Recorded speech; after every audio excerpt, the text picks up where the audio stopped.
Hey you guys, it is I, your very own AMARU, and I'd like to welcome you to a brand new episode of Food and the Single Guy. Now on this episode of Food and the Single Guy, I'm gonna dazzle you with some comfort food from the homeland. Oh, but I am. And boo-boo, let me tell you, it was beautiful. Oh, but it was. Now, before we march ourselves into that kitchen, I want to update you on a couple of things because if you follow me on my social media, you will know that I have traveled a lot this year for the music, and I am now officially a Grammy nominee.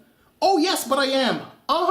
And I am the first singer from my native country, the Republic of Suriname, that was ever nominated for a Grammy Award. So hey, I'm very proud of that, very happy to announce that. And in addition to that, I have been working, on my own music, promoting the music. I'm busy working on a new album, that sort of thing. So as a result of all of that, I started the new season of Food and the Single Guy a little later in the year than I wanted to. So I hope you will bear with me on that, okay? Now, as I was doing my research and gathering all the inspiration that I could get from wherever, I decided, what am I going to share with my people on Food and the Single Guy next? And then it hit me. How about corned beef? It is the most simplest of foods, and it's so wholesome, you guys, let me tell you. And I have to share this with you because I don't come from money. We were not rich. We were good, but we were never filthy rich or anything like that. But we always had enough and we never went without, okay? But sadly, in our country and in various parts of the Caribbean, people had to rely on this type of food to, to stay alive, basically, because that was all that they could afford. But in many households, corned beef and a lot of other canned goods were always in our pantry. Our pantries were always stocked with a lot of canned goods because, in case of an emergency, right? And nearing the end of the month, when your parents had to stretch the budget to be able to feed their families, that is when corned beef and some of the canned goods came in quite handy. And I have to tell you that it is so delicious. In case you've never had corned beef the way I'm going to present it to you on this episode of Food and the Single Guy, you have to give it a try, okay? And back in my country, back in the day, they used to refer to this type of food as poor people food. Baby, I am poor. I am poor, okay? I ain't rich. I poor, okay? And let me tell you something, I am still alive. It never killed me. My mother had to make do on a couple of occasions because, she had children to feed and she had to feed herself and everything. So I'm quite grateful for, my upbringing. And in addition to that, we always lived in the country where life was a little less complicated compared to life in the big city, the capital city.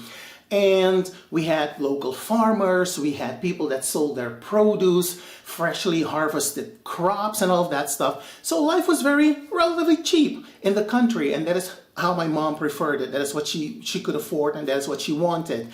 And on top of that, we also had a large yard. We had a lot of things. We had corn, we had okra, we had peppers, we had bananas, we had cassava, we had ginger, we had lemons, we had passion fruit, we had a lot of things, eggplants, we had a lot of vegetables and stuff growing, growing our own stuff.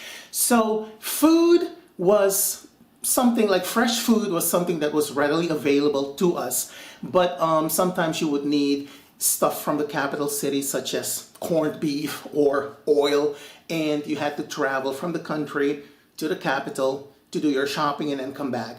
But I can also share with you that like I said, I don't come from money, but I know where I'm from.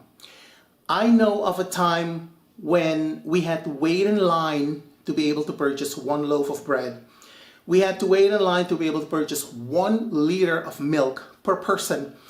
And in the late 80s, early 90s, things were very dire in my country. Shelves were empty, you name it. Everything that Venezuela is experiencing now and has experienced in recent years, that happened to us too. So I know where I come from, and I don't look down on anything or anyone. That is not what I do. I say all of that to say, a lot of people that migrate from my country to the West, they forget their roots. So now that they're here, they live here now where everything seems to be better, everything from the homeland now is not good. I hate that. People who come into money, for whatever reason they come into money and they forget where they're from, where they come from. I cannot stand that. So sit your behind down somewhere if you're gonna knock the corned beef. Not on my watch. Boo-boo, let me tell you, it was so delicious. And like I said, it is a very simple dish that I'm going to present to you, and we will be in and out of that kitchen in mere minutes. Of course, I'm going to list all the ingredients for you in the information box below the video. So without further ado, boo-boo, let us continue. Okay, you guys, so these are all the ingredients that you will need for this dish. Over here, I have a couple of cloves of minced garlic.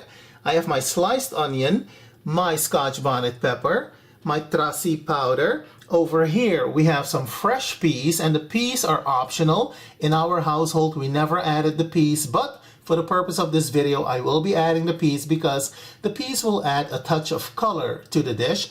And over here we have the corned beef. Now, if you're from my generation, or if you were raised in South America or the Caribbean, you will know what this little thingy is. If you don't know what this thingy is, ask your mammy or your pappy, okay? If you don't want to consult with your mammy or your pappy, I will explain to you what this thing right here is. This right here, my friends, is a little key, and you will need this key to open the can of corned beef. I will show you in the next segment how to do that. So yes, you guys, you will need this key to open the can of corned beef. Now, as you can see on the side of the can, there's a piece of metal that's sticking out, and that is done very conveniently because this key, as you can see, has an opening, right? So you're going to slide the key into that metal part of the can, just like so, and then you're going to twist it into the opposite direction. But what I like to do before I do that, I like to separate the label from the can because, and again, if you're from my generation, you will know that while opening the can of corned beef, the paper, the label may get stuck in the key, and it's hell to then get your corned beef out of the can. So let me remove the label from this can of corned beef before I open the can. I haven't been able to remove all of the label, but most of it came off. So next, what I'm going to do, I'm going to open this can of corned beef, and again, I'm going to slide the key into the protruding part of the can, and I'm now going to turn the key into the opposite direction. Okay? Pray for me. See? This is the way you open a can of corned beef, people. Okay? Make sure to hold it steady, because if you don't, like I said, it's gonna be hell getting your corned beef out of this can. Okay? And back in the day, you guys, this thing was high tech, okay? But in 2024, I'm gonna need them to come up with something different, okay? Because we need to let go of the key and put it in a museum or something, all right? So now you're able to remove the corned beef from the can, okay? So I'm gonna place that on my plate, just like so. So there you have it. You have successfully removed your corned beef from the can. From now on, it is just smooth sailing, because next what we're going to do, we are simply going to saute the onions and the garlic and the Scotch bonnet pepper in some oil. We are then going to add the corned beef and the peas, and we're going to give it a quick stir and allow it to simmer for about a couple of minutes, and then we are good to go, ready to chow down. So let us continue. Okay, you guys, so to my pan I've added some oil. As soon as the oil is hot enough, I'm gonna add some of that trasi powder, just like so. And of course we're gonna give it a quick stir. So next I'm gonna add my garlic. followed by my onion.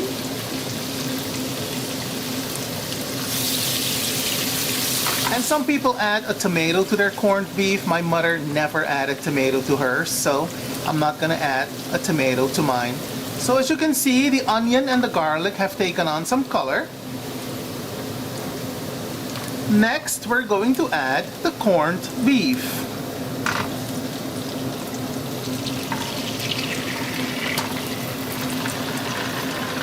Just like so. And you're simply going to break it apart just like this. So your corned beef is almost done. Oh yes, I told you we're going to be done in mere minutes.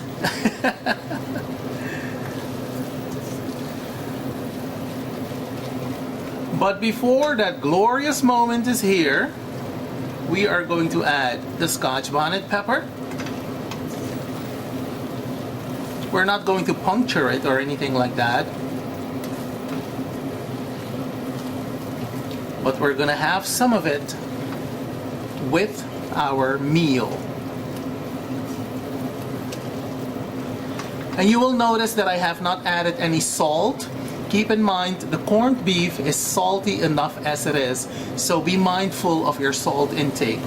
Alright? So lastly, we're gonna add the peas, and as I said earlier, the peas are optional. My mother never added peas to hers. Some people in our country do add peas. For the purpose of this video, I am going to add the peas because, you know, they add a touch of color to the dish. Alright? So we're gonna stir in the peas, just like so. So next what I'm gonna do, I'm gonna cover the pan and I'm gonna allow this to simmer on low heat for about 5 to 7 minutes, okay? There we go. And there you have it, deliciously plated corned beef from Suriname as prepared by AMARU from Food and the Single Guy. Baby, let me tell you, it was so delicious. And let me just say this to you, because this is the fancy schmancy way of plating this food. Back home, we simply put the rice onto the plate and then we pour the corned beef on top of the rice, and then as hot as you can handle, you will start eating with your hands. That is the traditional way of eating this kind of food. Baby, it is an experience, and if you're from my country, you know what I'm talking about, okay? And that Scotch bonnet pepper is a must. Now, if you decide to try corned beef this way, and you like it, let me know how it turned out, because I'm always genuinely interested in hearing from you. In the meantime, don't forget to stream my latest single, The Crime of Silence. The music video is also available online, and we shot the music video in Atlanta, Georgia in the USA. Oh yes, we're going international, baby. And the links are posted in the information box below this episode. But if all else fails, you can also go to my website, amaru.nl, for all things Amaru. In addition to that, you guys, I've also produced a documentary in which I give you kind of like a behind the scenes look as to how I made my latest album, The Crime of Silence. So go ahead, check that one out too. Now, I'm sure that if you have any questions, comments, or thoughts, you will let me know in the comment section. For now, I want to say thank you so much for watching. Happy cooking, happy eating. Don't add crazy to the craziness. And until we meet again, my friends, have a good one. Bye.